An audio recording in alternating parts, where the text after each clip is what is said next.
My boyfriend has been cheating with my sister for 3 years, and they're planning to run away together using money from our joint account. I found out yesterday, and I have exactly 4 days to expose them before they disappear. My name is Madison, and I'm 28 years old. Up until 48 hours ago, I thought I had the perfect life. Tyler and I had been together for 5 years. We were talking about getting married next spring. My sister Amber was my best friend, or at least I thought she was. The discovery happened in the most cliche way possible. Tyler left his laptop open. He never does that. He's always so careful about closing it, putting it to sleep, making sure nobody can see his screen. I should have known something was wrong right there. I wasn't snooping. I swear I wasn't. I just needed to check my email and my phone was dead and charging in the bedroom. His laptop was right there on the kitchen counter, open to his messages, and the first thing I saw was Amber's name. The preview text said, "I can't wait to finally be free with you." My hands started shaking. I know I shouldn't have clicked. I know I should have closed the laptop and walked away and confronted him like an adult, but I clicked and I read everything. 3 years. 3 entire years of messages, photos, videos, plans. They had been planning this escape for 6 months. They were going to drain our joint account, the one where we'd been saving for our wedding. $37,000. They were going to take it all and move to Costa Rica, where Tyler had apparently already put a deposit on a beachfront property. I felt like I was going to be sick. I ran to the bathroom and actually threw up. Then I sat on the cold tile floor and I cried for about 20 minutes. And then something shifted inside me. I got angry. Not just angry, furious. Because as I sat there reading through years of their messages, I realized something else. They had been laughing at me, making jokes about how clueless I was, how easy it was to fool me. Amber had written, "Madison is so trusting it's almost sad." And Tyler had responded with a laughing emoji and makes everything easier. That's when I decided I wasn't going to let them get away with it. I took photos of everything with my phone, every message, every plan, every disgusting detail of their affair. Then I closed the laptop and put it back exactly how I found it. I dried my tears, I fixed my makeup, and when Tyler came home from work that evening, I acted completely normal. "Hey babe," I said, kissing him on the cheek like I always did. "How was your day?" He smiled at me. That same smile I'd loved for 5 years. "It was good. Busy. I'm exhausted. Want me to make dinner?" That would be amazing. I made his favorite, chicken parmesan with pasta. We ate at the table, and he told me about his day, and I nodded and smiled and asked questions. The whole time, I was thinking about him with Amber, my little sister who I'd protected our whole lives, who I'd helped through her divorce 2 years ago, who had cried on my shoulder when her ex-husband cheated on her. The irony wasn't lost on me. After dinner, Tyler said he needed to run some errands. I knew he was going to see her. I said okay and kissed him goodbye, and the moment his car pulled out of the driveway, I got to work. First, I called my friend Jessica. Jessica is a lawyer. Corporate law, not family law, but she's smart and she knows people. I told her everything. She was silent for a long moment after I finished. "Madison, oh my God, I'm so sorry. Don't be sorry. Help me. I need to know how to protect myself financially and legally." Okay,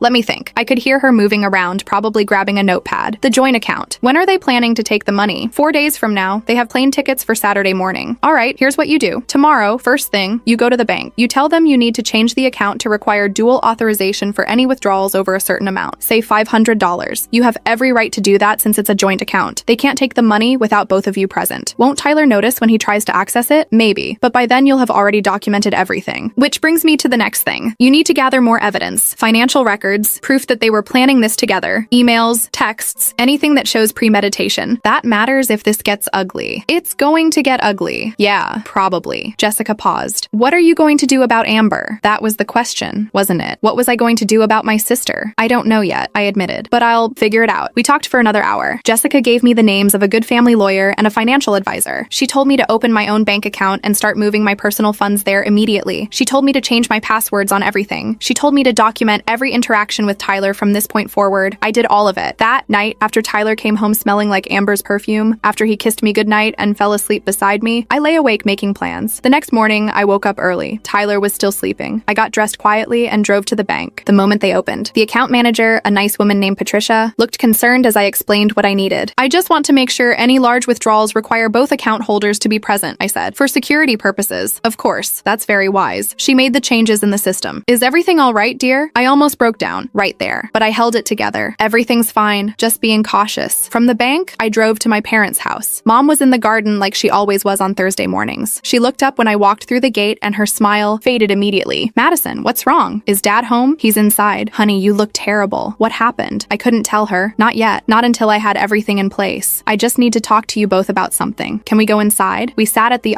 kitchen table where I'd eaten breakfast 1,000 times growing up. Dad came in from his study, took one look at me, and sat down without a word. "I need to ask you something about Amber," I started, "and I need you to be honest with me." Mom's face went pale. "What What about Amber? Has she seemed different lately? Like in the past few months? My parents exchanged a look. That look that parents have when they know something but don't want to say it. She's been happier, Mom said carefully, more energetic. She's been talking about making some big changes in her life. What kind of changes? She mentioned wanting to travel, maybe move somewhere warm, start fresh after the divorce. My stomach twisted. Did she say where? No, she was being vague about it, said she was still figuring things out. Mom leaned forward. Madison, please tell us what's going on. I couldn't. Not yet. If I told them now, they might confront Amber and that would ruin everything. I just wanted to know if you'd noticed anything. She's been distant with me lately and I was worried. It wasn't a complete lie. She had been distant. Now I knew why. I stayed for coffee and managed to keep the conversation light, but the whole time I was thinking about how hurt my parents were going to be. Amber was their baby, their youngest. They'd always babied her, always made excuses for her behavior. This was going to destroy them. That afternoon, Amber called me. My phone rang and her name popped up, and for a second, I almost didn't answer. But I did. Hey sis, she said, her voice bright and cheerful. Want to grab lunch tomorrow? I feel like we haven't hung out in forever. The audacity, the absolute audacity of this woman. Sure, I said, keeping my voice steady. That sounds great. Perfect. That new place downtown? The one with the salads you love? Yeah. Noon work for you? Perfect. See you then. She hung up and I stared at my phone. She wanted to grab lunch, probably to fish for information, see if I suspected anything, or maybe she just wanted to look me in the eye while she lied to me one more time. I could do this. I could sit across from her and smile and pretend everything was fine while knowing exactly what she'd done. If she could lie to me for 3 years, I could lie to her for 3 more days. That night, Tyler was on his phone constantly, texting someone. I knew it was Amber. Every time his phone buzzed, I felt a fresh wave of nausea, but I kept my face neutral. I sat beside him on the couch, watching a show I wasn't paying attention to, and I played the role of the oblivious girlfriend perfectly. You okay? He asked at one point. You seem quiet, just tired, I said. Work was stressful today. He put his arm around me and pulled me close. I had to fight every instinct not to pull away. His touch made my skin crawl now, but I leaned into him and rested my head on his shoulder, and I thought about how satisfying Saturday morning was going to be. Friday came, the day before their planned escape. I met Amber for lunch at the salad place. She was already there when I arrived, sitting at a table by the window, looking radiant. She'd gotten her hair done, highlights. She was wearing a new dress. Madison! She stood up and hugged me. I hugged her back, and it took everything in me not to push her away. You look tired. Everything okay? Yeah, fine. Just busy with work. We ordered our salads, and she chatted about nothing. The weather, some show she was watching, a new yoga studio she'd joined. I nodded along, waiting for my moment. So, I said casually, any fun plans for the weekend? Her eyes flickered, just for a second. Not really. Probably just relaxing. You? Tyler and I might do something. We've been talking about taking a trip. Oh yeah? Where to? We're thinking somewhere tropical. Maybe Costa Rica. I watched her face carefully. She didn't flinch. She was good. That sounds amazing. Costa Rica is supposed to be beautiful. Have you ever been? No, but I'd love to go someday. Liar. According to the messages I'd read, she and Tyler had been researching Costa Rica for months. They'd picked out the exact town they wanted to live in. They'd looked at houses. They'd planned their whole new life there. You should come with us, I said, smiling sweetly. It would be fun. The 3 of us. Something crossed her face then. Guilt, maybe? Or discomfort. That's sweet, but I wouldn't want to intrude on your couple's trip. You wouldn't be intruding. You're my sister. I know, but she was saved by the waiter bringing our food. She immediately started eating, avoiding my eyes. We finished lunch and said goodbye, and she hugged me again. Love you, sis, she whispered. Love you too, I said, and I meant it. That was the worst part. Despite everything, despite the betrayal, and the lies and the plans to destroy my life, I still loved her. She was my sister, and that's what made this hurt so much. I drove home and cried in my car for 20 minutes before going inside. That evening, Tyler was nervous. I could tell. He kept checking his phone. He was distracted during dinner. He said he needed to go to bed early because he had an early morning tomorrow. I knew why. Their flight was at 8 a.m. Early morning? I asked innocently. It's Saturday. I thought you were off. I am, but I have to help a friend move. I forgot to tell you. I'll probably be gone most of the day. Another lie. They were getting sloppy now, so close to their escape. Or maybe they just didn't care anymore because they thought they were about to be free. Okay, I said. No problem. I went to bed when he did. Lay beside him in the dark. Listened to his breathing even out as he fell asleep. I didn't sleep at all. I lay there thinking about everything. About the 5 years we'd spent together. About the future I'd imagined. About my sister and how close we used to be. At 3 a.m., I got up quietly and went to the kitchen. I made coffee and sat at the table in the dark. Jessica had texted me earlier with a plan. The lawyer she'd connected me with had been amazing. Everything was in place. By Monday morning, Tyler wouldn't have access to anything of mine. Not the joint account. Not our apartment. Nothing. But first, I had to make it through tomorrow. At 5 a.m., Tyler's alarm went off. I heard him moving around in the bedroom. I stayed in the kitchen. He came out dressed in jeans and a nice shirt. His going away outfit, I guess. You're up early, he said, looking surprised. Couldn't sleep? Coffee? No thanks. I need to get going. He grabbed his keys. He had a suitcase by the door. A suitcase I was supposed to think was for his friend's move. Have fun helping your friend, I said. He kissed my forehead. I'll text you later. Sure. The door closed behind him. I waited 5 minutes. Then I got dressed, grabbed my purse and followed. I knew where he was going. The messages had been very specific. He was picking Amber up at her apartment apartment. Then they were heading to the bank right when it opened at 6 a.m. on Saturday. Some banks opened early on Saturdays for business customers. They were planning to withdraw the money, then head straight to the airport. I parked down the street from Amber's building and waited. Sure enough, at 5:30, Tyler's car pulled up. He went inside. 15 minutes later, they came out together. She was wearing sunglasses, even though the sun wasn't up yet. She had 2 suitcases. They loaded everything into his car, and then they kissed. Right there on the street. Not a quick kiss. A long, passionate kiss. The kind of kiss that said they thought they'd won. I followed them to the bank. They parked in the lot and went inside the moment the doors opened. I stayed in my car and waited. I knew exactly what was about to happen. 10 minutes later, they came out. Tyler was on his phone, looking frustrated. Amber was talking to him, gesturing. They got back in the car and Tyler made a call. I knew he was calling me. My phone rang. I let it go to voicemail. It rang again. Voicemail. Then he texted, "Hey babe, can you call me when you get this? Need to ask you something about the bank account." I didn't respond. They sat in the car for another 20 minutes. I could see them arguing. Tyler was angry. Amber looked scared. Finally, Tyler got out and went back into the bank. He was in there for a while. When he came out, he looked defeated. They couldn't access the money. The bank had told them about the dual authorization requirement. They would need me there, in person, to withdraw anything over $500. Tyler called me again. This time I answered. "Hey," I said, trying to sound groggy. "Sorry, I was sleeping. What's up? I need you to come to First National Bank right now. There's an issue with our account." "What kind of issue?" "It's 6 in the morning, Tyler. I know, I'm sorry, but it's important. Can you just come, please? I don't understand. What's going on?" "I'll explain when you get here. Please, Madison. It's urgent." I paused, letting him sweat. "Okay, I'll be there in 20 minutes. I hung up and took a deep breath. This was it. The moment I'd been planning for. But I didn't go to the bank. Instead, I drove to my parents' house. Mom answered the door in her bathrobe, looking confused. "Madison, it's 6 in the morning. I know, I'm sorry, but I need you and Dad to come with me right now. Both of you. It's about Amber." "What about Amber? Is she okay?" "She's fine, physically, but I need you to see something. Please, trust me." Dad appeared behind Mom. "What's going on?" "Just get dressed, both of you. We need to go to First National Bank downtown." They must have heard something in my voice because they didn't argue. They got dressed quickly, and we all piled into my car. Tyler called me 3 more times during the drive. I didn't answer. We pulled into the bank parking lot, and I saw Tyler's car immediately. He was standing outside the bank entrance, pacing. Amber was sitting in the car. When he saw my car, he started walking toward us. Then he saw my parents in the back seat, and he froze. "What's happening?" Mom asked, her voice rising. "Madison, what's going on? Just wait, please." We all got out of the car. Tyler looked panicked now. Amber had gotten out of Tyler's car, and she went completely white when she saw us. "Madison," Tyler started. "What are you? Why are your parents? Why don't you tell them?" I said calmly. "Tell them why you need me at the bank so urgently at 6 a.m. on a Saturday morning. It's just there's an issue with. Tell them about Costa Rica." His face went pale. Amber made a small noise, almost like a whimper. "Tell them about the $37,000 you were planning to steal from our joint account. Tell them about the 3 years you've been sleeping with my sister. Tell them about the flight that leaves in 2 hours. Mom gasped. Dad went very still. "Madison," Amber started. "Don't," I said, my voice breaking now despite my best efforts to stay calm. "Don't say my name. Don't try to explain. Just don't." Tyler ran his hand through his hair. "Look, I can explain." "No, you can't. There's no explanation that makes this okay. 3 years. 3 years you lied to me. You made me feel crazy for being jealous. You made me feel guilty for not trusting you. And the whole time you were planning this. You were planning to destroy me and take everything and run away with my sister. We didn't mean for it to happen," Amber said, tears streaming down her face. "Didn't mean for it to happen." I laughed, and it sounded slightly unhinged even to my own ears. "You didn't mean for it to happen for 3 years. You didn't mean to plan a whole new life together. You didn't mean to book flights and put deposits on houses and plan to steal from me. The money is partly mine," Tyler said. "I put money in that account too, and I put in more, a lot more, and it was supposed to be for our wedding, our future, not your escape fund." Dad finally spoke. "Amber, is this true?" Amber was sobbing now. "Daddy, I'm sorry. I'm so sorry. Answer me. Is this true?" "Yes," she whispered. Mom looked like she might be sick. She reached out and grabbed Dad's arm for support. "I have evidence," I said, pulling out my phone. "Every message, every plan, every disgusting detail of their affair. And I've already spoken to a lawyer. The account is frozen. You can't touch that money. And by Monday, Tyler, you'll be moved out of our apartment. I've already changed the locks. Your stuff will be waiting for you at your mother's house. You can't do that." "I can, actually. The apartment is in my name. You'll find that a lot of things are in my name. Things I didn't even realize until I started looking. The car you drove here? My car. I'm the primary on the title. The credit card you used to book those flights? My credit card. You're an authorized user." I watched realization dawn on his face. "The lawyer is going to contact you Monday morning. If you fight me on any of this, if you make this difficult, I will press charges for theft, for fraud, for whatever I can make stick. And trust me, with the evidence I have, a lot will stick." Tyler's face hardened. "You're really going to do this? You really did that?" I shot back, gesturing between him and Amber. "For 3 years. I love her," he said, as if that made it okay. "As if love excused betrayal and theft and destroying someone's life. Then you should have broken up with me first," I said simply. "You should have been honest. You should have given me the respect of the truth instead of sneaking around and making plans to ruin me." I turned to Amber. She was still crying, mascara running down her face. "I helped you through your divorce," I said quietly. "I held you while you cried about your ex-husband cheating on you. I let you stay at my apartment for 2 months. I gave you money when you needed it. And the whole time you were doing to me exactly what his wife did to you." "Madison, please. I don't want to hear it. I don't want to hear sorry. I don't want to hear explanations. I want you out of my life, both of you. Mom was crying now too. Dad just looked broken. He looked at Amber like he didn't recognize her. How could you? Mom asked Amber. How could you do this to your sister? Amber didn't answer. She just cried harder. I think we should go, I said to my parents. There's nothing left to say here. We turned to leave and Tyler grabbed my arm. Madison, wait, please. Can we just talk about this? I looked down at his hand on my arm, then up at his face. No, we can't. There's nothing to talk about. You made your choice. You made it every day for 3 years. Now live with it. I pulled my arm away and walked back to my car. My parents followed. As we drove away, I saw Tyler and Amber standing in the parking lot, their whole plan in ruins around them. None of us spoke on the drive back to my parents' house. When we got there, Mom immediately made tea like that would somehow fix this. We sat in the living room and the silence was deafening. Finally, Dad said, I'm so sorry, Madison. I'm so incredibly sorry. It's not your fault. She's our daughter. We raised her. Somehow we failed. No, I interrupted. You didn't fail. She made her choices. She's an adult. This isn't on you. But I could see the guilt in both their faces. The questions they were already asking themselves about where they went wrong, what they missed, how they could have prevented this. What are you going to do now? Mom asked softly. I don't know. Move on, I guess. Figure out how to trust people again. Get therapy, probably. Do you want to stay here for a few days? No, I need to go home. Face it. Start getting used to the apartment without him in it. Mom hugged me for a long time before I left. Dad too. They looked so old suddenly. So tired. I drove home in a daze. The apartment felt different already. Emptier. I walked through each room, looking at all the things Tyler and I had bought together. The couch, the coffee table, the art on the walls. All of it felt tainted now. My phone buzzed. A text from Jessica. How did it go? I called her instead of texting back. She answered immediately. Tell me everything. I told her. The whole confrontation. She listened without interrupting. You did good, she said when I finished. I know it doesn't feel like it right now, but you did really good. I feel like garbage. I know. But Madison, listen to me. You took control. You didn't let them victimize you. You stood up for yourself. A lot of people wouldn't have been able to do that. I keep thinking about all the time I wasted. 5 years with him, and I never saw it. How could you? You trusted him. That's not a flaw. That's not something to be ashamed of. It feels like it. I know, but it's not. He's the one who should be ashamed. Him and Amber both. We talked for another hour. She distracted me with stories about her own terrible ex-boyfriend and her disastrous dating history. She made me laugh a little, which I didn't think was possible. After I hung up, I ordered Chinese food and ate it sitting on the floor of my living room. I didn't want to sit on the couch. The couch where Tyler and I had watched TV together every night. Where he'd held me. Where he'd lied to me. The food tasted like nothing. I ate it anyway because Jessica had reminded me I needed to eat. Tyler texted me around 8 p.m. I'm sorry, for whatever that's worth. I never meant to hurt you. I stared at the message for a long time. Then I blocked his number. Amber called at 9 p.m. I let it ring. She called 3 more times. On the 4th call, I answered. What do you want, Amber? I just want to talk, please. Let me explain. There's nothing to explain. I love him. I know that doesn't make it okay, but I really do love him. You know what? I actually believe you. I believe you love him. That's not the issue. The issue is that you loved him while I was with him. The issue is that you lied to me for 3 years. The issue is that you were planning to financially ruin me. Love doesn't excuse any of that. I know it doesn't. I don't know what happened. It started so small and then it became this thing and we couldn't stop, and you could have stopped at any time. You could have told me, you could have given me the choice. I was scared. Of what? Of losing you. Of losing Mom and Dad. Of everyone hating me. Well, you lost me anyway, and you deserve to lose me. You deserve for everyone to hate you, because what you did is unforgivable. Don't say that. Please don't say that. Why not? It's true. You're my sister. You're my best friend. I can't lose you. You should have thought about that before you slept with my boyfriend for 3 years. She was quiet for a moment. Then she said, I know I don't deserve your forgiveness, but someday when you're ready, I hope we can talk about this. Really talk. We are talking. You know what I mean. I don't think I'll ever be ready for that conversation, Amber. I don't think I can ever look at you without seeing this, without remembering what you did. I understand. Do you? Do you really? Because I don't think you do. I don't think you understand what you've taken from me. It's not just Tyler. It's my trust. It's my family. It's my ability to believe that people are good. You took all of that. I'm so sorry. Sorry doesn't fix this. I hung up and blocked her number too. The next few days were a blur. Monday came and Tyler's stuff was indeed moved to his mother's house. He'd hired movers without telling me. I came home from work to find his half of the closet empty, his toothbrush gone from the bathroom, his laptop and books and clothes and shoes all vanished. It should have felt like a relief. Instead, it felt like a death. The lawyer handled everything smoothly. Tyler didn't fight me on anything. He couldn't. The evidence was too solid. He signed away his claim to the joint account. He removed himself from the apartment lease. He returned the credit card. He did everything I asked without a word of complaint. I think he knew how close I was to pressing charges. 2 weeks passed. Then 3. I threw myself into work. I went to therapy like I'd promised myself I would. The therapist, a kind woman named Dr. Chen, told me what I was experiencing was grief. Grief for the relationship I'd lost, and the future I'd planned, and the sister I'd thought I knew. It's going to take time, she said. There's no shortcut through this. A month after the confrontation, my parents called. They wanted to have dinner. Just the 3 of us. I almost said no, but something in Mom's voice made me agree. We met at a quiet restaurant. Mom looked like she'd aged 10 years. Dad too. We ordered food none of us really wanted, and sat in awkward silence until Dad finally spoke. We haven't spoken to Amber since that day at the bank, he said. I didn't know what to say to that. She calls every day, Mom added. Texts, emails. She wants to see us, wants to explain, but we can't. Not yet. Maybe not ever. You don't have to cut her off for me, I said. She's your daughter. You're our daughter too, Dad said firmly. And what she did to you is unacceptable. We can't pretend it didn't happen. We can't just forgive and forget. I don't want to be the reason you lose your relationship with her. You're not the reason, Mom said. She is. Her choices are the reason. We ate in silence for a while. Then Mom said, how are you doing? Really? I'm surviving. Some days are better than others. I'm in therapy. That's good. That's really good. Have you heard anything about Tyler? I asked. I hated that I wanted to know. Hated that I still cared enough to ask. Dad and Mom exchanged a look. We heard through a mutual friend that he moved back in with his mother. He's apparently pretty devastated. Good, I said. And I meant it. We also heard, Mom hesitated. We heard that he and Amber aren't together anymore. That surprised me. What? According to what we heard, they had a massive fight after everything fell apart, blamed each other. She moved back to her apartment. He blocked her on everything. I should have felt vindicated. I should have felt like justice was served. Instead, I just felt empty. I guess their love wasn't strong enough to survive the consequences, I said. Apparently not. 6 weeks after the confrontation, something unexpected happened. I was at the grocery store, exhausted after a long day at work, just trying to get milk and bread and get home. I turned down an aisle, and there she was, Amber. She looked terrible. Hair unwashed, no makeup, clothes that looked like she'd been wearing them for days. She saw me at the same moment I saw her, and we both froze. For a second, I thought about turning around and leaving, but something made me stay. Maybe curiosity. Maybe the same morbid fascination that makes you look at a car accident. Madison, she breathed. Amber. We stood there in the middle of the cereal aisle, two sisters who used to be best friends, now strangers. How are you? She asked. I'm fine. I've been trying to. I know. I got your messages. All of them. Why won't you talk to me? Because there's nothing to say. There's so much to say. I need to explain. I don't want your explanation. I don't want your apology. I don't want anything from you. She started crying. Right there in the grocery store. I miss you. I miss my sister. Your sister died the day you decided to betray her. Don't say that. Please don't say that. It's true. The Amber I knew. The Amber I loved. She wouldn't have done what you did. So either you were never that person, or that person doesn't exist anymore. Either way, I don't know you. Tyler and I aren't together, she said suddenly. We broke up. We couldn't make it work after everything fell apart. I heard. I thought you'd want to know. Why would I want to know that? Did you think it would change something? Did you think I'd feel sorry for you? No. I thought maybe it would prove that I'm not a monster, that I'm not this terrible person. We loved each other. It was real. I believe you. I believe it was real. That doesn't make what you did okay. I know. I know nothing makes it okay. I just want you to understand. I understand perfectly, I interrupted. You wanted him more than you wanted your relationship with me. You wanted the excitement and the forbidden romance and the fantasy of running away together more than you wanted your sister. That's what I understand. That's not fair. Fair? You want to talk about what's fair. I made a mistake. A huge, terrible mistake. But I'm still your sister. Doesn't that count for something? It used to, I said. It used to count for everything. I pushed my cart past her and walked away. She didn't follow. When I got to my car, my hands were shaking so badly I could barely get the key in the ignition. I called Dr. Chen from the parking lot. She answered even though it was after hours. I told her what happened. How do you feel? She asked. I don't know. Empty, angry, sad, all of it at once. That's okay. All of those feelings are valid. She wanted me to forgive her. Do you want to forgive her? No. Maybe. I don't know. Is that terrible? It's not terrible. It's human. Forgiveness isn't something you can force. It comes when you're ready, if it comes at all. What if I'm never ready? Then you're never ready. That's your right. 2 months after the confrontation, I started dating again, just casually, nothing serious. It felt strange at first, like I was betraying Tyler even though that made no sense. But slowly, it started to feel normal. I went on dates with nice men who made me laugh, who didn't lie to me, who weren't sleeping with my sister. The bar was pretty low, but I was okay with that for now. I redecorated the apartment. New couch, new art, new everything. I wanted to erase every trace of Tyler and our life together. I wanted to create something that was entirely mine. Work kept me busy. Friends helped me through the hard days. Therapy gave me tools to process everything. And slowly, very slowly, I started to feel like myself again. 3 months after the confrontation, I got a letter in the mail from Amber. I almost threw it away without opening it, but curiosity got the better of me. Inside was a long handwritten letter, pages and pages of explanation and apology and regret. She talked about how the affair started, how guilty she felt, how she convinced herself it was okay because she loved him, how she knew it was destroying me but felt powerless to stop, how sorry she was, how she'd give anything to take it back. At the end, she wrote, I know you'll probably never forgive me. I know I don't deserve your forgiveness, but I want you to know that I've learned from this. I'm in therapy. I'm trying to be better. I'm trying to understand why I did what I did, so I never hurt anyone like this again. You deserved so much better from me. You deserved so much better from both of us. I love you. I'll always love you, and I'll spend the rest of my life regretting that I destroyed our relationship. Love, Amber. I read it 3 times. Then I put it in a drawer. I didn't respond. I wasn't ready. 4 months after the confrontation, Tyler tried to reach out. He created a new email address and sent me a message. It was shorter than Amber's letter, but said essentially the same things. He was sorry. He regretted everything. He missed me. He knew he'd destroyed something precious. He hoped someday I could forgive him. I deleted it without responding. 5 months after the confrontation, something shifted. I was having coffee with Jessica, and I realized I'd gone the whole conversation without thinking about Tyler or Amber once. months. I'd talked about work and my new apartment and a guy I'd been seeing, and my plans to take a vacation to Italy in the spring. You seem lighter, Jessica observed. I feel lighter. Is that okay? Is it okay that I'm not as angry anymore? Of course it's okay. Healing isn't linear. Some days you'll be angry, some days you won't. Both are okay. I keep thinking about Amber's letter. What about it? I don't know. Part of me wants to respond. Part of me wants to tell her I forgive her. Do you forgive her? I don't know. I don't think so. Not really, but I'm tired of being angry. I'm tired of carrying this around. Forgiveness doesn't mean forgetting. It doesn't mean letting her back into your life. It can just mean releasing the anger for your own peace. I thought about that a lot over the next few weeks. 6 months after the confrontation, I saw Tyler at a coffee shop. He was with a woman I didn't recognize. They were laughing about something. He looked happy. I waited for the surge of jealousy, or anger, or hurt, but it didn't come. I just felt nothing. He was a stranger now. Someone I used to know. He didn't see me. I left before he could. 7 months after the confrontation, I wrote Amber a letter. It was short. Amber, I got your letter. I read it. I appreciate your honesty. I'm not ready to see you or talk to you. I don't know if I ever will be, but I want you to know that I don't wish bad things for you. I hope you're getting help. I hope you're learning from this. I hope you become the person you want to be. I hope someday you have a sister who loves you and trusts you, and I hope you never do to her what you did to me. I'm moving forward with my life. I'm happy. I'm healing, and I need you to respect that I'm doing it without you. Maybe someday that will change, but not now. Not soon. Take care of yourself. Madison. I mailed it before I could change my mind. A year after the confrontation, my parents called. They'd started speaking to Amber again, carefully, with boundaries. She was in therapy. She'd moved to a different city for a fresh start. She asked about me sometimes, but they didn't share much. Is that okay? Mom asked nervously. That we're talking to her again? Of course it's okay. She's your daughter. So are you. I know, and I'm fine. Really, I'm good. And I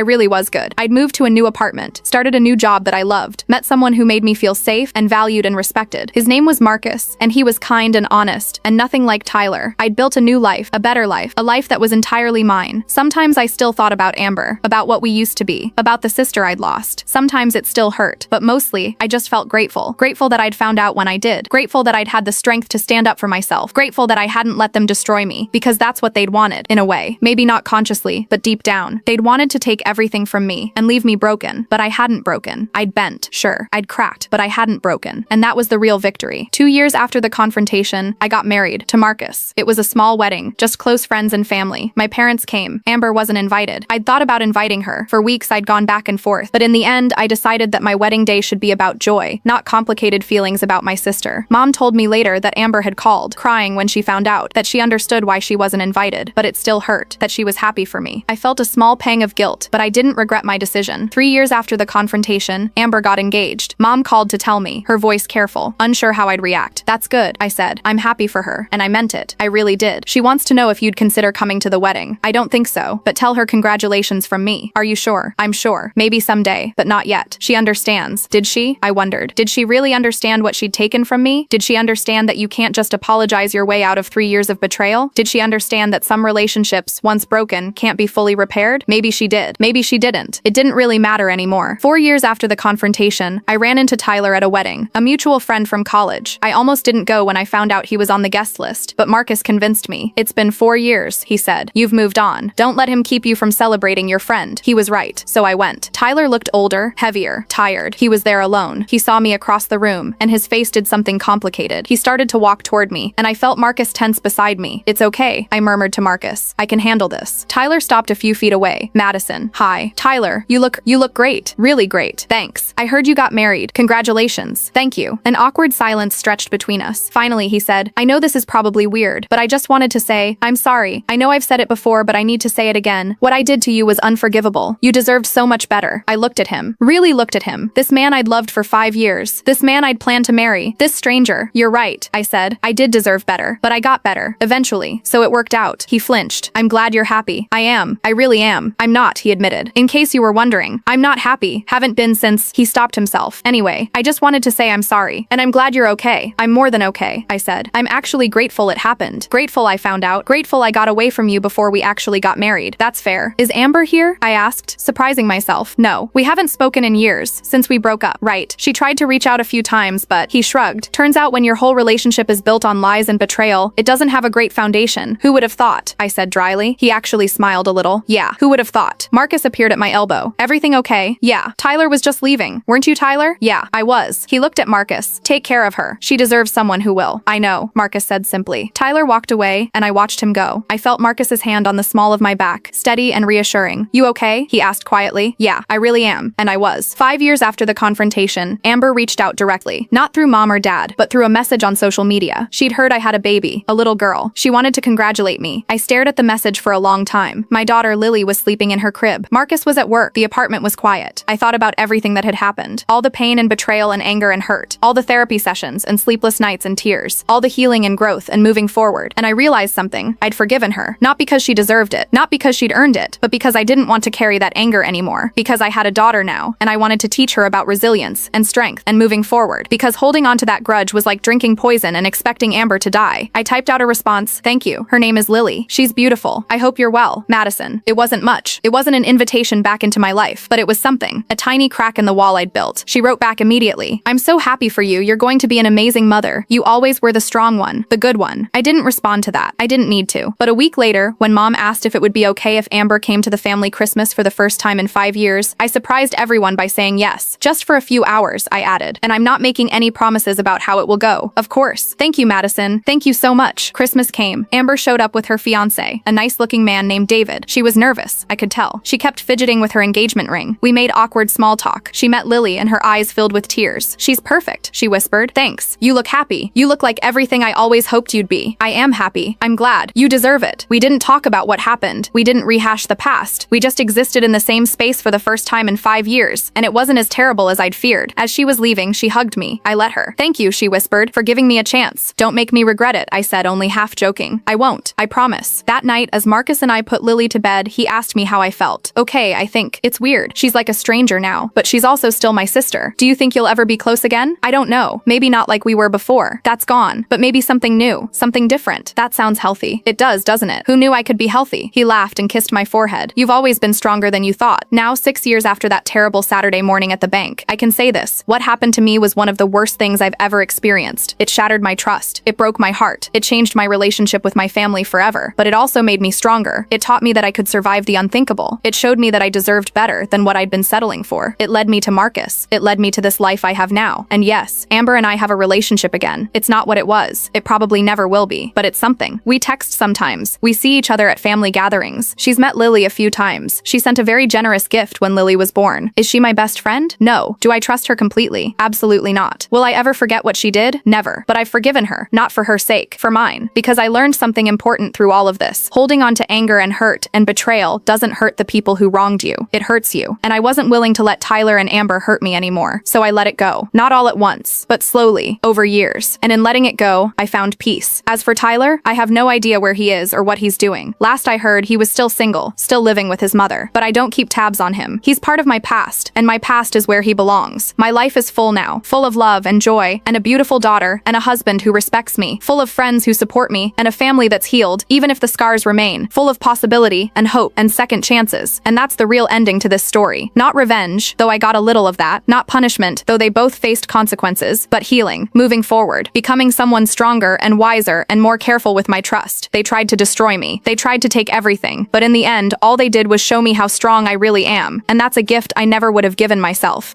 My best friend demanded 50% of my $12 million company sale for being my emotional support. So I offered her exactly what she gave me. Nothing.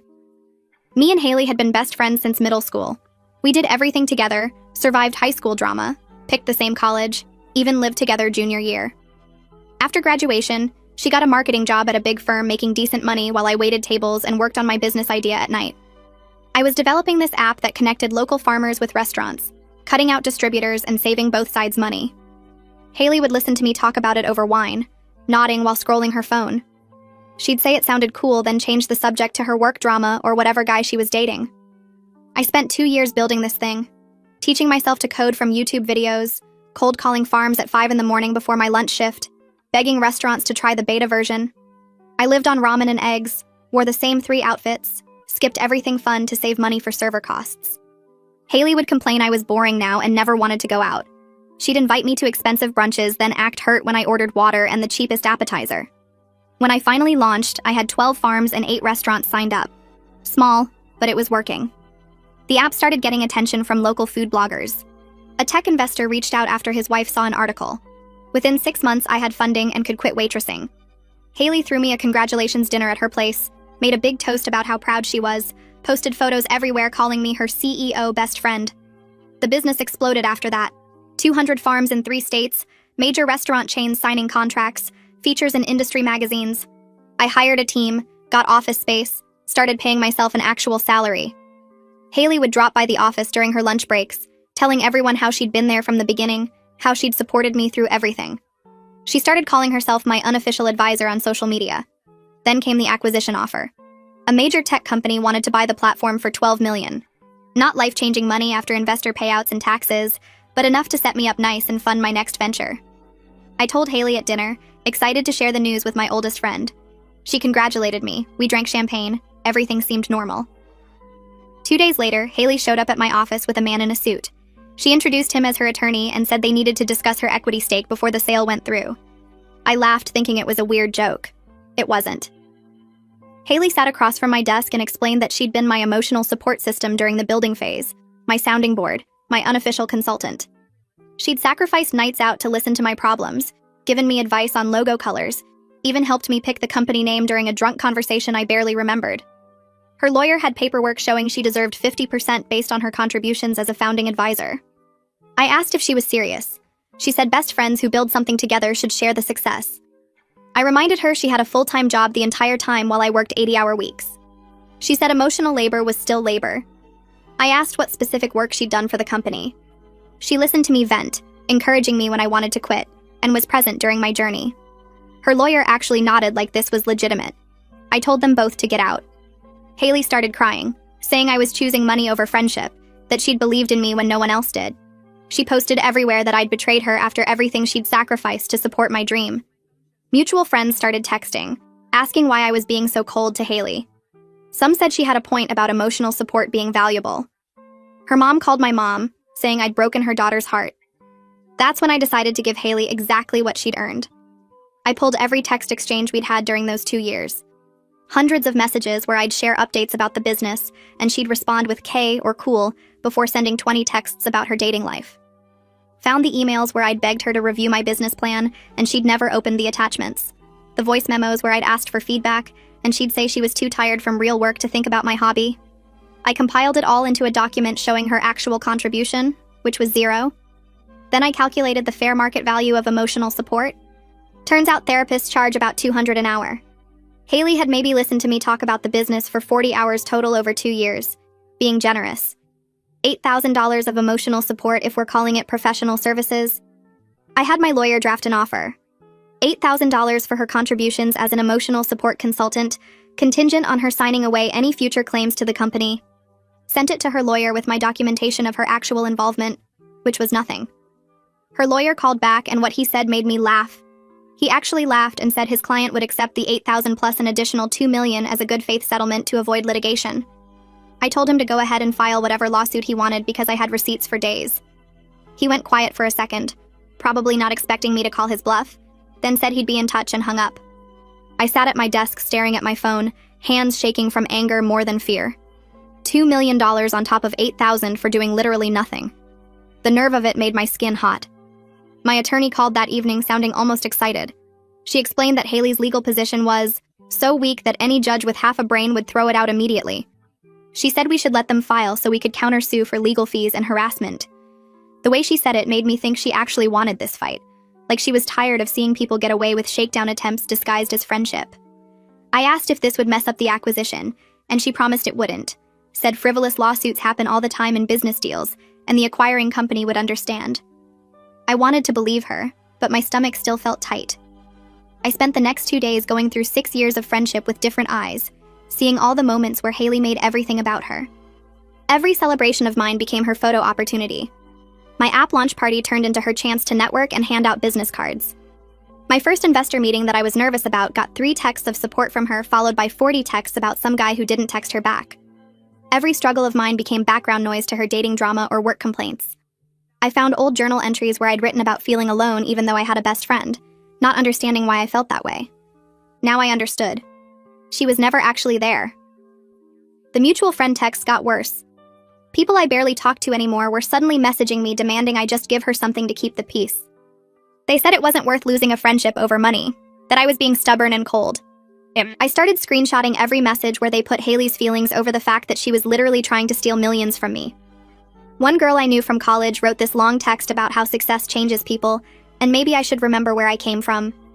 I wanted to write back that I came from waiting tables and eating ramen, not from Haley's couch, but I didn't. I just took the screenshot and added it to my growing collection of people showing their true colors. My tech investor called sounding worried about the acquisition timeline and whether this legal threat would mess up the sale. I told him my attorney said it was frivolous and wouldn't impact anything, trying to sound more confident than I felt. I could hear the concern in his voice, though. That careful tone people use when they're trying not to panic you, but they're definitely concerned. He asked if I needed anything, and I said no, just wanted to get through this and close the deal. After we hung up, I sat in my office wondering if Haley realized she wasn't just coming after me, she was potentially hurting my team and investors and everyone who actually helped build this company. Haley posted a long Instagram story about fake friends who forget where they came from and people who change when they get money. She didn't name me, but it was obvious. The whole thing was written like she was some victim of my success, like I'd betrayed her by not handing over half of everything I built. Within an hour, dozens of people who barely knew either of us were commenting their support for her. Heart emojis and comments about how she deserved better, how real friends stick together, how money reveals people's true nature. I watched the comments pile up feeling sick, seeing how easy it was for her to spin this story when most people didn't know the truth. I wanted to respond publicly so bad. I wanted to post all my documentation, every ignored text and unopened email, every time she made my business into background noise for her life. But I didn't. Instead, I sent my full documentation to the 5 friends I actually trusted, the ones who'd been there during the hard years and knew the real story. Their responses came back fast, shocked and angry on my behalf. One friend said she always thought Haley was self-centered, but never realized how bad it was. Another said she felt stupid for not seeing it sooner. Reading their messages made me feel less alone, like maybe I wasn't crazy for being mad about this. My mom called upset because Haley's mom wouldn't stop texting her about how I'd broken her daughter's heart over money. I had to walk my mom through the actual situation because Haley's version was apparently that we built the business together as equal partners. My mom kept saying she didn't understand how Haley could claim that when she had a full-time job the whole time. I explained about the lawyer and the 50% demand and the $2 million settlement counteroffer. My mom got quiet and then said she was proud of me for standing up for myself. She said she raised me to be fair, but also to not be a doormat, and giving away millions to someone who did nothing wasn't fair to anyone. My attorney sent a formal response to Haley's lawyer laying out exactly why his client had no legal claim. She included a detailed breakdown of my solo work building the company, with dates and documentation. Bank statements showing I paid all expenses. Server logs showing I did all the coding. Email chains with restaurants and farms that only had my name on them. Calendar records of my 80-hour work weeks. She added that we were prepared to pursue all available remedies if they proceeded with frivolous litigation, which I knew meant countersuing for legal fees and harassment. Reading the response made me feel powerful for the first time since this started, like I had proof of reality instead of just Haley's made-up story. 3 days later, Haley's lawyer filed a lawsuit anyway claiming breach of oral contract, unjust enrichment, and quantum meruit. My attorney was right that it was legally weak, but seeing my former best friend actually sue me still felt like getting punched. The filing came through email, and I sat reading these legal words that basically said I'd stolen from her, that I owed her millions, that our friendship meant I had to share everything I built. My hands were shaking holding my phone. Part of me kept thinking this couldn't be real, that Haley would come to her senses and drop it. But the lawsuit was real, and she wasn't backing down. The acquiring company's legal team called the next morning, and I spent 2 hours on a conference call explaining the entire situation. Their general counsel kept asking if there was any written agreement, any email where I promised equity, any documentation that might give weight to her claims. I walked them through my evidence folder showing hundreds of text messages where she barely responded to business updates, emails she never opened, voice memos where she said she was too tired to think about my hobby. The head lawyer sounded relieved by the end and told me to keep them updated, but this looked like a nuisance suit that wouldn't affect the acquisition. Still, I could hear the concern underneath his words, and knew they were worried about complications derailing their $12 million deal. My attorney called that afternoon to tell me she'd filed our response. She sounded almost excited as she explained that we weren't just denying the claims, but hitting back with a counterclaim for legal fees, abuse of process, and intentional infliction of emotional distress. She said we were going nuclear because people like Haley needed to learn there were consequences for trying to shake down their successful friends. The counterclaim laid out how Haley had a full-time marketing job during the entire period she claimed to be building my company, how she never contributed work product or business expertise, how she was now trying to extort millions through baseless legal threats. Reading through the filing made me feel powerful and scared at the same time, like I was crossing a line I couldn't uncross. But Haley had crossed that line first when she showed up with her lawyer demanding half my company. 3 weeks later, I sat in a conference room for my deposition with Haley's lawyer, asking me detailed questions about every conversation we'd ever had about the business. He wanted to know about the night she supposedly helped me pick the company name, about times she'd given me advice on marketing or strategy, about her emotional support during hard times. I answered honestly that most conversations about my business involved me talking while she scrolled her phone or changed the subject to her dating life. When he asked about specific advice she'd given, I explained that she'd occasionally said things sounded cool, but never offered concrete business input. I watched his face change as he realized his client had lied about her level of involvement, his questions getting shorter and less confident as the deposition went on. By the end, he was just going through the motions, and I could tell he knew he was representing someone trying to steal from their friend. My attorney called me the following week after Haley's deposition, sounding satisfied in a way that told me things had gone badly for the other side. She said Haley couldn't name a single specific contribution beyond being there and believing in me when pressed for concrete examples. When asked what work product she'd created for the company, Haley apparently said that emotional labor was work product. When asked how many hours she'd spent on business tasks, she couldn't give a number. When asked to describe her role in the company, she said she was the emotional support consultant and sounding board. My attorney said the court reporter was barely hiding her reactions, and Haley's own lawyer looked uncomfortable by the end. She told me we had everything we needed to get this dismissed, and probably win our counterclaim for fees. 2 mutual friends reached out to apologize after the legal filings became semi-public through the friend group. They admitted they'd only heard Haley's version where she made it sound like you'd built the business together as partners, and I'd cut her out when the money came. Seeing the actual legal documents where she claimed to be a founding advisor despite having a different full-time job the whole time made them realize how much she'd lied. One friend said she felt stupid for not questioning Haley's story more carefully, since everyone knew she'd been working at the marketing firm during those years. The other friend said she was horrified that Haley would actually sue me over something so obviously false and wondered what else Haley had lied about over the years. Their apologies felt good, but also made me sad that it took legal documents for people to believe me over her victim act. The judge scheduled a preliminary hearing 6 weeks out to address what the filing called the obviously frivolous nature of the claims.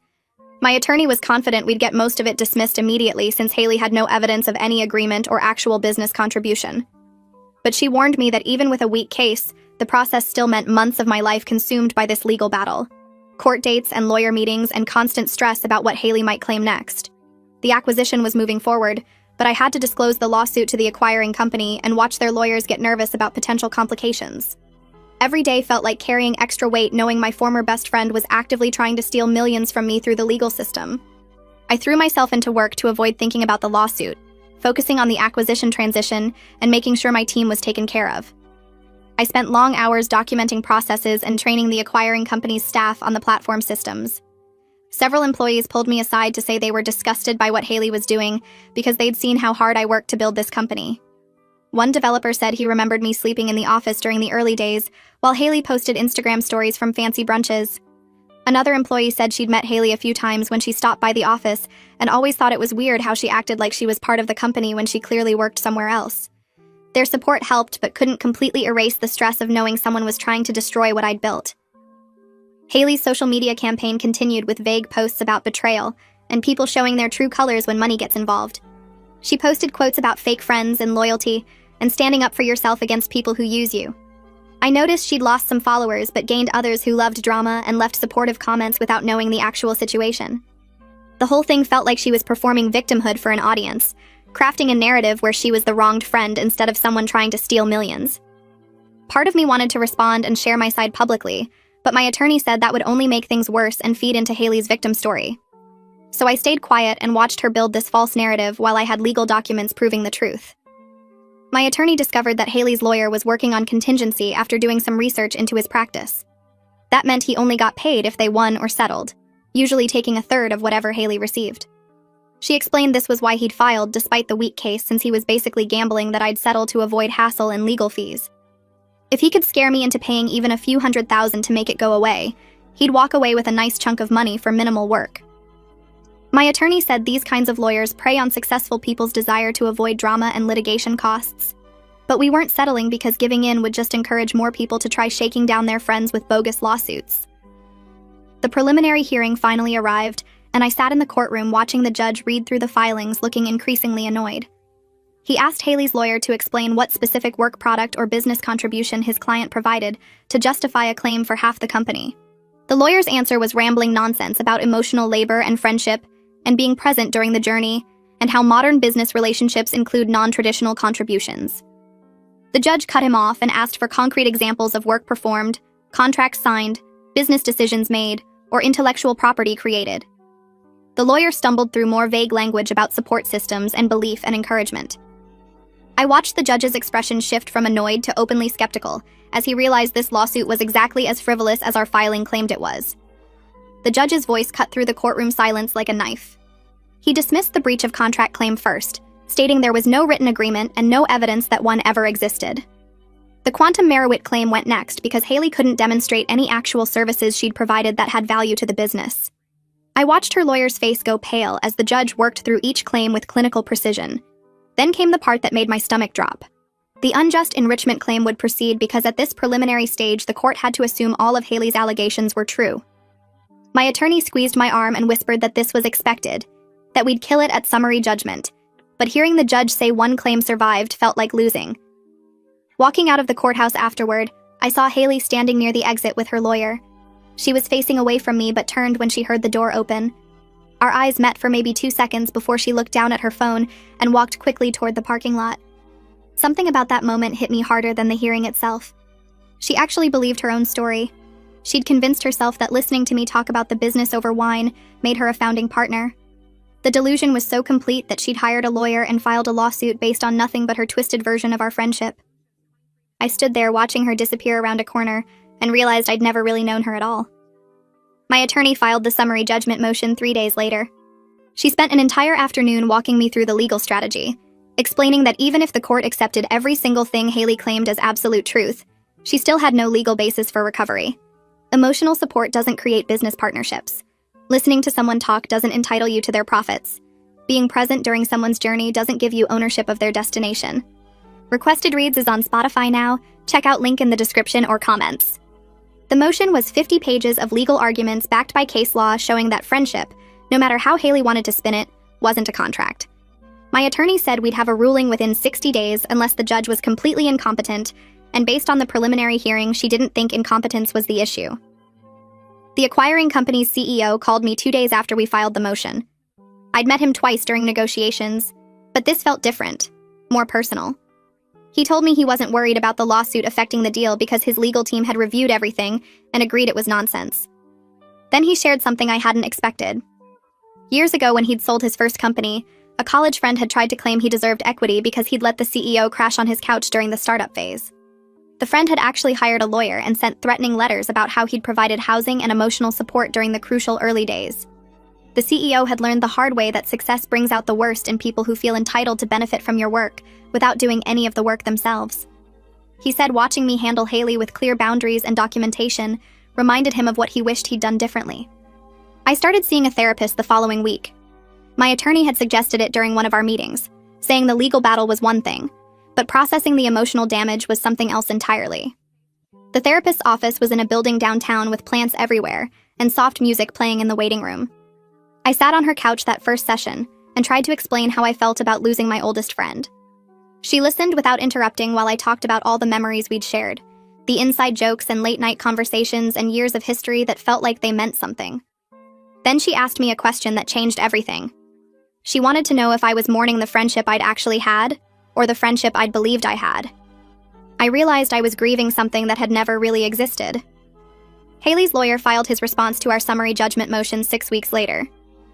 My attorney called me laughing after she'd read it, saying it was the most unprofessional legal brief she'd seen in 15 years of practice. The whole thing was emotional arguments about the value of friendship and how modern business relationships include non-traditional contributions. He'd actually written a paragraph about how society undervalues emotional labor and women's contributions to male success, completely ignoring that I'm also a woman, and that emotional labor still isn't a legal basis for equity. My attorney said it read like a diary entry instead of legal argument, which probably meant they knew they were losing and had nothing else to work with. 4 of our mutual friends organized a dinner that week and specifically told me Haley wasn't invited. We met at a restaurant downtown, and I could feel the tension before anyone said anything. They apologized one by one for not seeing through Haley's victim act right away. One friend admitted she'd felt uncomfortable about Haley's social media posts even before the lawsuit, but hadn't wanted to get involved. Another said she'd been questioning other things about their friendship with Haley, remembering times when Haley had made everything about herself or twisted situations to play the victim. They'd all received messages from Haley asking them to talk to me, to convince me to settle, to remind me that friendship should matter more than money. Sitting there with these 4 people who'd actually stood by me felt like proof that I hadn't been crazy to fight back. My mom called that weekend with news that made me laugh out loud. Haley's mom had finally stopped texting after my mom sent her copies of the actual legal filings. Apparently reading what Haley had claimed in court, seeing it spelled out in legal language that she deserved half of a company she'd never worked for, had been too much even for her own mother. My mom said Haley's mom had responded with a short message saying she hadn't realized the full extent of what Haley was claiming and wouldn't be contacting us anymore. Even the woman who'd raised Haley and presumably wanted to support her daughter couldn't defend demanding half of someone else's company based on friendship alone. The judge's ruling on our summary judgment motion came down 8 weeks after we'd filed it. My attorney called me at work, and I could hear the smile in her voice before she said anything. The entire lawsuit was dismissed with prejudice, meaning Haley couldn't refile it. The judge had written in his order that emotional support between friends, regardless of how valuable it might be personally, does not create any legal obligation to share business proceeds. He went further and awarded us attorney's fees and costs, specifically stating the lawsuit was frivolous and without merit. My attorney said the language was unusually harsh, and probably meant the judge was annoyed that this case had wasted the court's time.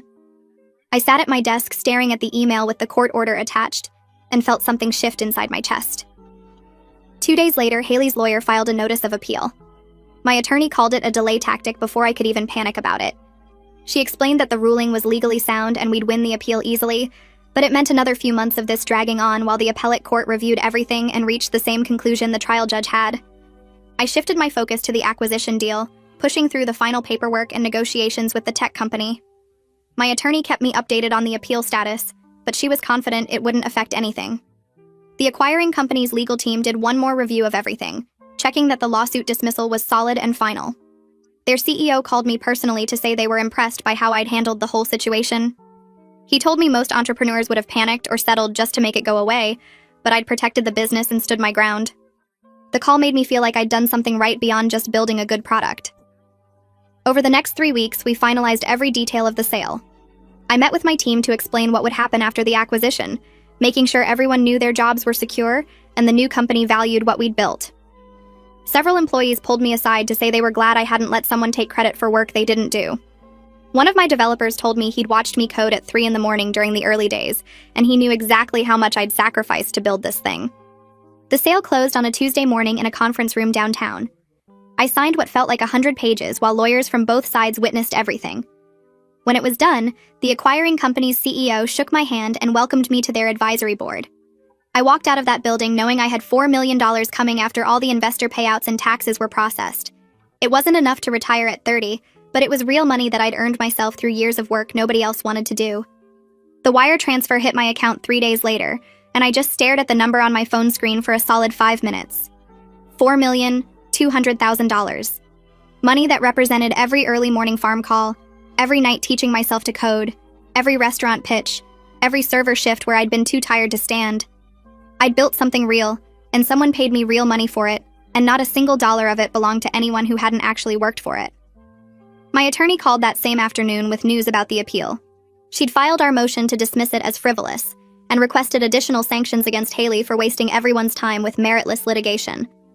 She sounded almost excited when she explained that we were making an example of this case because too many people think they can sue friends over imaginary claims without facing any consequences.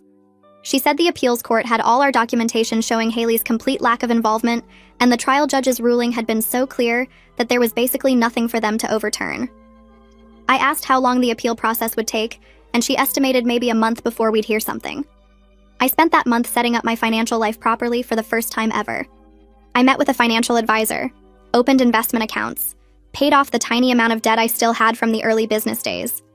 I put money aside for taxes, set up retirement accounts, and actually started thinking about what I wanted to do next, instead of just surviving day to day. It felt strange having breathing room after years of constant financial stress.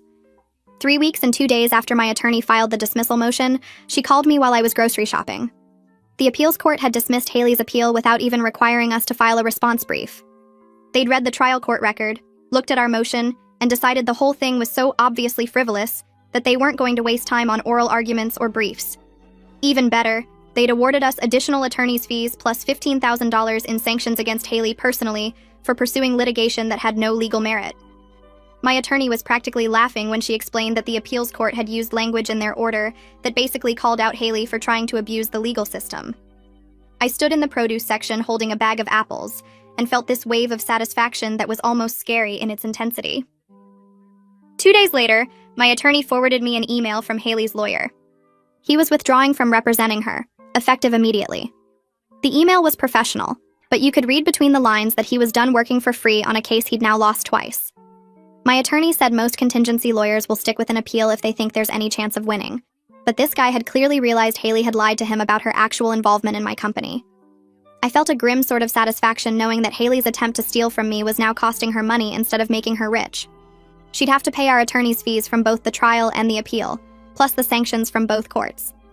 My attorney estimated it would be around $32,000 total, and she said she'd be aggressive about collecting it, because people needed to learn that friendship lawsuits have real consequences. The payment showed up in my attorney's trust account about 10 days later. She called to tell me the check had cleared, and she was processing the final distribution to cover our fees. She mentioned that the check had come from an account with both Haley's name and her father's name on it, which meant her parents had probably paid it since Haley definitely didn't have that kind of money sitting around. I thought about Haley's mom calling my mom to guilt trip her about breaking her daughter's heart, and now Haley's own parents knew exactly what she'd tried to do. They'd seen the court documents spelling out her claims, read the judge's rulings calling the lawsuit frivolous, and then written a check for $32,000 to cover the consequences of their daughter's greed. Over the next few weeks, several mutual friends reached out to tell me what Haley was saying about everything. Apparently, she'd been complaining that the legal system was rigged in favor of rich people, that judges sided with whoever had more money, that she never had a fair chance because I could afford better lawyers. The cognitive dissonance was almost impressive. She was literally trying to become rich off my work, demanding half of $12 million for doing nothing, and now she was playing victim about rich people having advantages. One friend told me Haley had posted something on social media about how the justice system protects wealth over relationships, and a bunch of people who didn't know the actual story had commented supportively. I didn't respond or engage because what was the point? The people who mattered knew the truth, and Haley could tell whatever story she needed to tell herself. I took some of my acquisition money and planned a vacation for the friends who'd actually supported me during the lawsuit. The 4 people who'd never questioned my side, who'd listened when I needed to vent, who'd reminded me I was doing the right thing when I felt guilty. I rented a beach house for a week, and we spent the time swimming and cooking and staying up late talking about everything except Haley. Nobody mentioned her name once the entire trip, which felt like the closure I needed. These were real friends who supported me without expecting anything in return, and spending time with them reminded me what actual friendship looked like. When I got back from the beach, my former tech investor called asking if I wanted to meet some other entrepreneurs he worked with. He'd been telling them about my story, both the business success and how I'd handled the lawsuit, and several people wanted to talk to me about their own early-stage companies. I started meeting with founders who were where I'd been 2 years ago, trying to figure out how to build something sustainable. I shared what I'd learned about product development, customer acquisition, team building, and how to protect yourself legally from people who might claim they deserve equity they didn't earn. Helping other people avoid my mistakes felt more meaningful than sitting around thinking about Haley's betrayal. One woman I advised was dealing with a friend who kept hinting that she deserved equity for emotional support, and I was able to walk her through exactly how to document everything and set clear boundaries before it turned into a legal mess. Watching her handle it proactively instead of reactively like I'd had to made me feel like something good had come from my experience. 6 months after the lawsuit officially ended, I ran into Haley at a coffee shop downtown. I was waiting for my order when I saw her walk in, and our eyes met for maybe 2 seconds before she literally turned around and walked back out. Part of me felt sad that our friendship had ended this way, that someone I'd known since middle school was now someone who couldn't even be in the same room as me. But mostly I felt relieved that I didn't have to pretend anymore. I didn't have to act like her minimal interest in my life had been real support, didn't have to downplay my own work to make her feel better about her choices, didn't have to maintain a friendship that had probably been one-sided for years before the lawsuit made it obvious. I grabbed my coffee and walked back to my car feeling lighter than I had in months. A couple weeks after that coffee shop moment, one of our mutual friends texted me saying she'd run into Haley at a networking event. Apparently, Haley spent the whole time talking about her plans to start her own business and how she was going to be way more successful than I ever was. My friend sent me this message like she expected me to be upset or threatened, but honestly, I just felt tired. I texted back that I genuinely hoped Haley did build something successful, because maybe the process of actually creating a company from scratch would teach her what real work looked like. Maybe she'd understand why her emotional support hadn't been worth $6 million if she had to spend 2 years teaching herself skills at night after working all day, or cold calling potential clients who hung up on her, or eating ramen for months to afford server costs. My friend responded with a bunch of question marks like she couldn't believe I wasn't mad, but I meant it. The best thing that could happen to Haley would be learning the difference between watching someone build something and actually building it yourself. I started thinking about what I wanted to do next with the acquisition money. After investor payouts and taxes, I had about $4 million to work with, which was enough to fund a new venture without needing outside capital right away. I kept coming back to agricultural technology because I'd spent 4 years building relationships with farms across 3 states, and I understood their problems better than most tech people did. The farmers I'd worked with dealt with so much inefficiency in their operations, from irrigation systems that wasted water to equipment that broke down constantly to supply chain issues that cost them money every season. I started sketching out ideas for a platform that would help farms optimize their resource usage using data analytics and sensors. Nothing fancy or complicated, just practical tools that would save them money and make their work easier. I reached out to some of the farm owners I'd gotten to know through my first company, asking if I could visit and talk about their biggest operational challenges. 3 of them invited me out within the first week, which felt like validation that I'd built real relationships during those early morning phone calls years ago.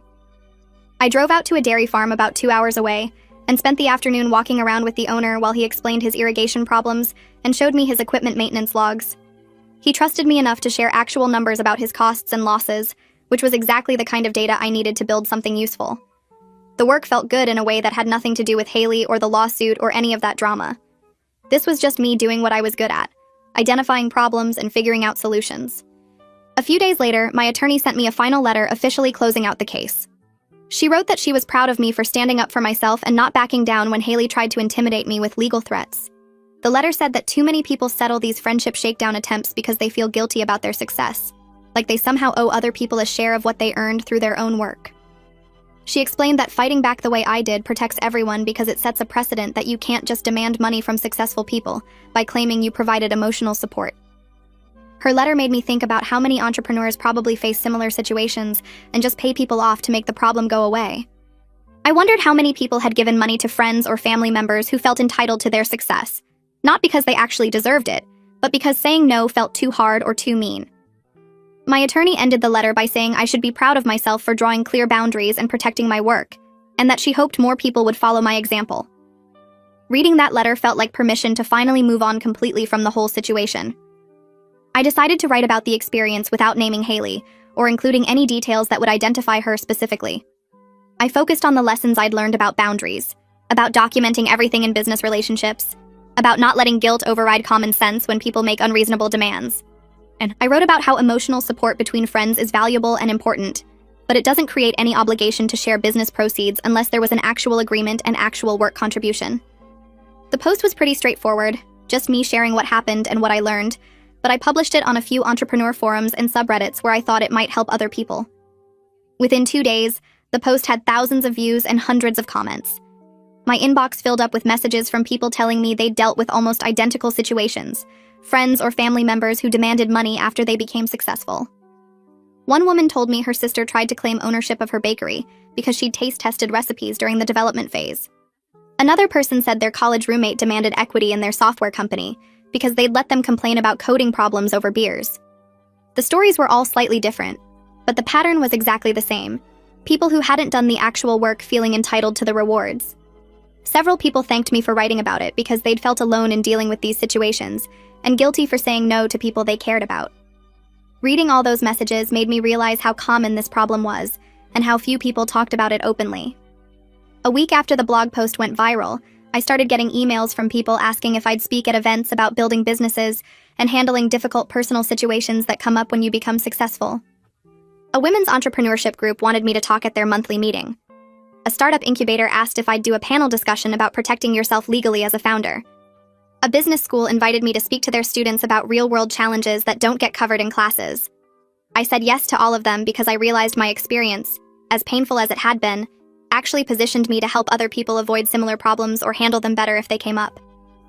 The first speaking event was at a co-working space downtown, where about 30 women entrepreneurs gathered for the monthly meeting. I told my story without naming Haley, focusing on the specific steps I took to protect myself and the lessons I learned about documentation and boundaries. During the question period, almost every person had a story about someone in their life who felt entitled to their success. We ended up talking for an extra hour after the official meeting ended, everyone sharing experiences and advice. A journalist who'd been at that meeting contacted me a few days later, wanting to write an article about friendship breakups in business contexts. She said it was a topic that affected a lot of people, but rarely got serious coverage because everyone felt too guilty or embarrassed to talk about it publicly. I agreed to be interviewed anonymously, and she wrote this really thoughtful piece about how success can reveal the true nature of relationships that seemed solid before money got involved. The article quoted several entrepreneurs who dealt with friends demanding equity or payment for minimal contributions, and it helped normalize the conversation in a way that made people feel less alone. The journalist sent me the published article, and I read through all the comments, which were mostly people sharing their own stories or thanking her for covering the topic. Through the speaking events and the article responses, I connected with a group of about 8 women entrepreneurs who'd all dealt with people from their past demanding money after they became successful. We started meeting monthly for coffee, creating an informal support network where we could talk honestly about the challenges of success without anyone judging us for setting boundaries or protecting our work. Meeting with these women made me realize how common this pattern was, especially for women who'd been socialized our whole lives to prioritize relationships and accommodate other people's feelings over our own needs. We talked about how hard it was to say no to friends or family members, even when their demands were completely unreasonable, and how much guilt we carried for choosing our work over relationships that turned out to be conditional anyway.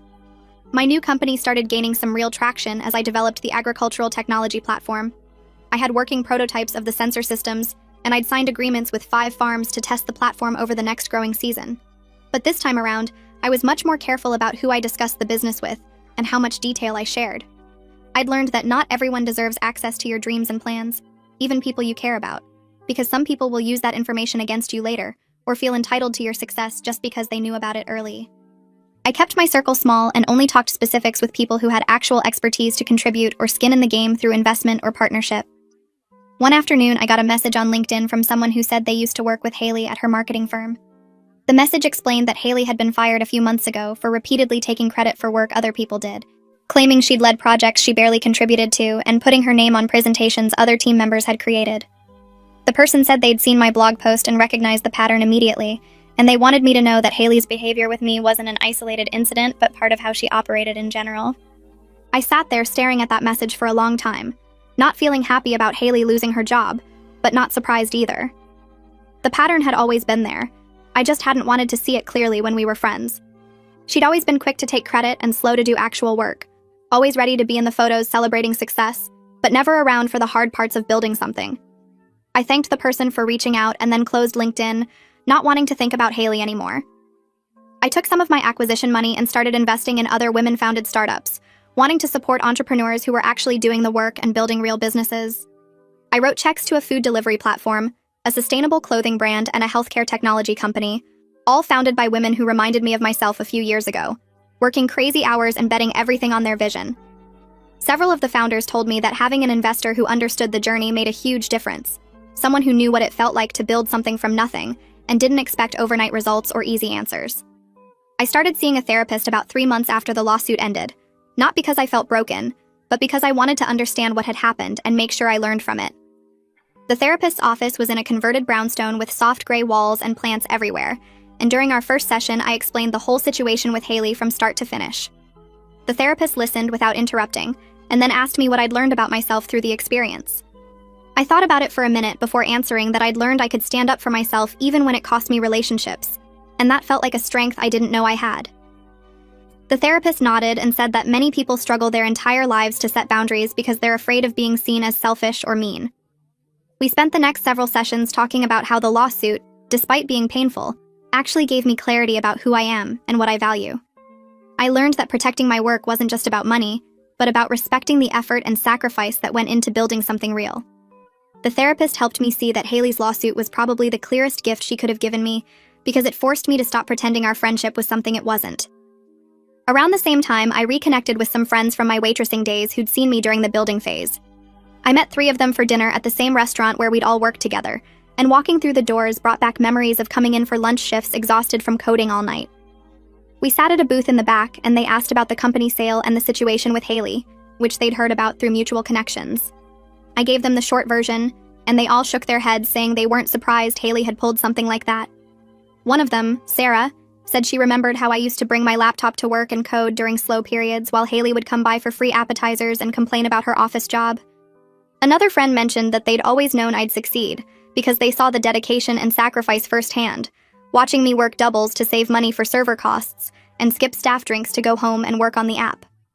Hearing their perspective made me realize that the people who actually witnessed my work never questioned what I'd earned. Only the people who saw the finished product thought success came easy. A year after the lawsuit ended, I was in a completely different place mentally and emotionally.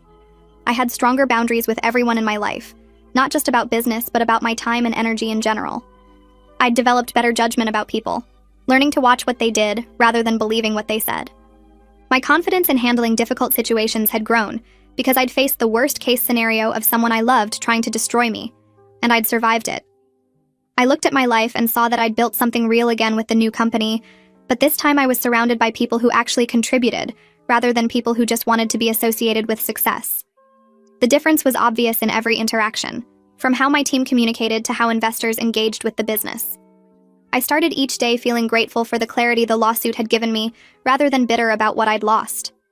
My new company raised a significant seed round 6 months into development, bringing in $2 million from a group of investors who did serious research before committing.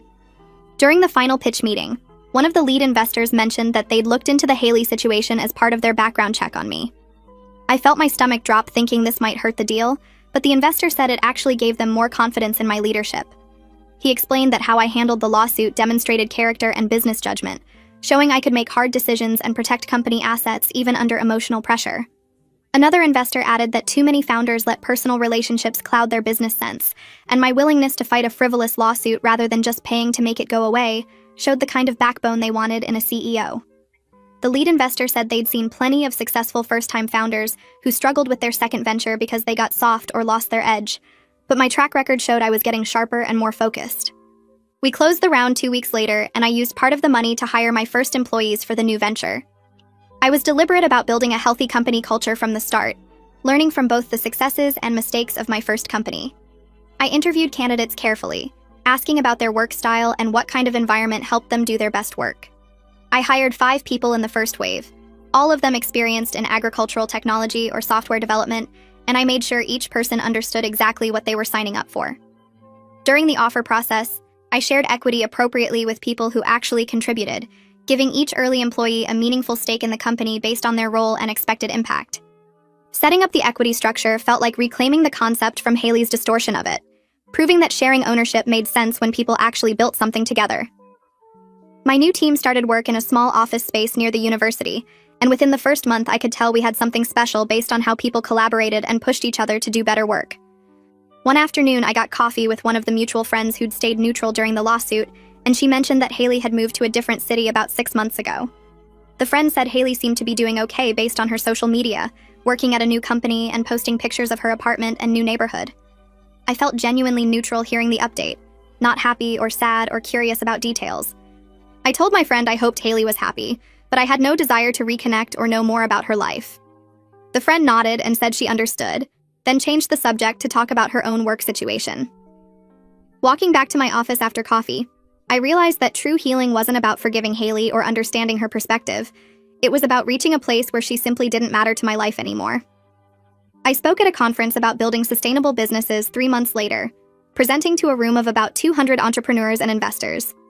My talk focused on the practical challenges of scaling agricultural technology and the importance of building real relationships with farmers, rather than just treating them as data points. During the question session, someone in the back row asked how I dealt with the friendship lawsuit they'd read about in the business press. The room got quiet, and I could feel everyone leaning forward waiting for my answer. I said honestly that it was painful but necessary, and that protecting your work isn't selfish even when people try to make you feel guilty about it. I explained that the lawsuit taught me to document everything and be clear about who contributes what, which made me a better business partner and leader. The person who asked nodded, and several other people came up afterward to share their own stories of friends or family members who felt entitled to their success. My mom called me a few weeks after the conference and said she wanted to talk about something that had been on her mind. We met for lunch at a place near her house, and she told me she was proud of how I handled everything with Haley. She admitted that initially she thought I should just give Haley some money to preserve the friendship, maybe $50,000 or $100,000 to avoid the legal battle and keep the peace. I asked what changed her mind, and she said that watching the lawsuit unfold made her understand that the friendship was already broken, and Haley's legal action just made it visible. My mom said she'd been thinking about all the times over the years when Haley made everything about herself, and she realized the pattern had always been there, but we'd all excused it because that's what you do with old friends. She said she was sorry for initially pressuring me to settle, and that she understood now why I fought back. I started mentoring a young entrepreneur named Jessica, who reached out through a mutual connection asking for advice. We met at a coffee shop, and she explained that her best friend from college was demanding equity in the business Jessica had built, claiming she deserved ownership because she'd been supportive during the early days. The situation was so similar to mine that I almost laughed, but instead I asked Jessica to walk me through exactly what her friend had contributed versus what Jessica had done herself. Jessica listed out all her own work, and then admitted her friend had basically just listened to her talk about the business occasionally while they hung out. I gave her concrete advice about documentation, showing her how to compile evidence of her actual solo work and her friend's lack of contribution. I explained the importance of boundaries and not letting guilt override business sense, sharing specific examples from my own experience with Haley. Jessica left the meeting looking relieved and determined, and 3 weeks later she texted me that she'd offered her friend nothing, and the friend had backed down after seeing the documentation. Helping her avoid my mistakes felt meaningful in a way that surprised me. 2 years after the acquisition, my new company was thriving with 15 employees, partnerships with over 100 farms, and revenue that exceeded our projections. I was surrounded by people who actually supported my work, rather than just wanting to benefit from it. People who showed up early and stayed late because they believed in what we were building. I'd built a professional network based on mutual respect and genuine contribution, where people helped each other because they valued the relationship, not because they expected a payout. Looking at my team during our weekly meeting, I felt grateful for the hard lessons I'd learned with Haley, because they taught me to recognize real support versus performative friendship. My life was fuller and more successful than it had been before the lawsuit, not despite what happened with Haley, but partly because of it. I went 3 months without thinking about Haley at all, which surprised me when I realized it. She came up during a mentorship call with a young founder who was dealing with a similar situation, and I had to actually pause to remember the details of what happened. The whole thing felt like something that happened to a different version of me, someone younger and less sure of herself. I shared the story with this founder as a cautionary tale about documentation and boundaries, using specific examples of what I did right and what I wish I'd done differently. She took notes and thanked me for being honest about how much it hurt at the time, and I realized that was true healing, turning pain into something useful for someone else. The lawsuit and the friendship ending still mattered in my story, but they didn't define me anymore or take up space in my head unless I deliberately brought them up to help someone. The email from the journalist came on a Tuesday morning asking if I'd be willing to be profiled for a major business publication. My new company had hit some impressive milestones, and they wanted to feature me in their emerging entrepreneurs section. I said yes and spent an hour on the phone walking through my journey from waitressing to my first exit to building this second company. The journalist asked about challenges and setbacks, and I mentioned the difficulty of the acquisition process and learning to scale quickly, but the Haley situation never came up. When the article published 2 weeks later, it mentioned my previous successful exit in one sentence as background context, focusing instead on my current work in agricultural technology and my approach to building sustainable businesses. The whole piece was about my work, my vision, my team, the problems we were solving. No drama, no betrayal, no lawsuits. Just a founder who built something valuable, sold it, and was building something new. I sent the article to my mom, and she texted back 3 heart emojis and said she was proud of how far I'd come. I booked a solo trip to Iceland for the week of my company anniversary. 3 years since I'd started building that first app in my tiny apartment while working double shifts. I wanted to do something meaningful to mark the occasion, something that was just for me. I spent 5 days hiking through volcanic landscapes and soaking in hot springs, thinking about everything that happened in those 3 years. The early mornings cold calling farms, the rejection from restaurants who thought the idea wouldn't work, the first time I saw my app actually save someone money. The investor meeting that changed everything, hiring my first employee, watching the business grow beyond what I'd imagined. Then the acquisition offer, Haley showing up with her lawyer, the lawsuit, the appeals, finally winning. Starting over with this new company, building a team I trusted, learning from my mistakes. The journey included betrayal and loss, moments where I questioned everything, times I wanted to give up. But it also taught me strength I didn't know I had, showed me how to protect my work, helped me understand the difference between real support and people who just wanted to benefit from my success. I came back from that trip feeling settled in a way I hadn't before, grateful for all of it, even the hard parts. Sitting in my office 6 months later looking at photos from that Iceland trip on my wall, I thought about Haley for the first time in weeks. I was grateful I'd offered her exactly what she gave me, which was nothing, because it forced both of us to be honest about what our friendship actually was.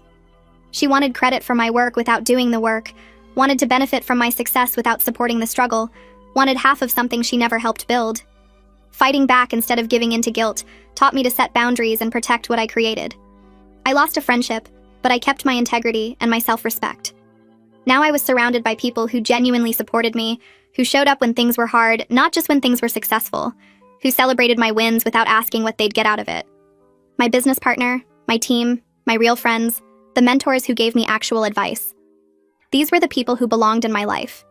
The lawsuit cost me money and time and emotional energy, but it gave me clarity about who I was and what I valued. I built a life and a career on my own terms, with people who respected my work instead of trying to claim it as their own. And that's the takeaway for this one. I love when small stories remind us how much we can still learn. If this one made you pause and think, that's all I could hope for.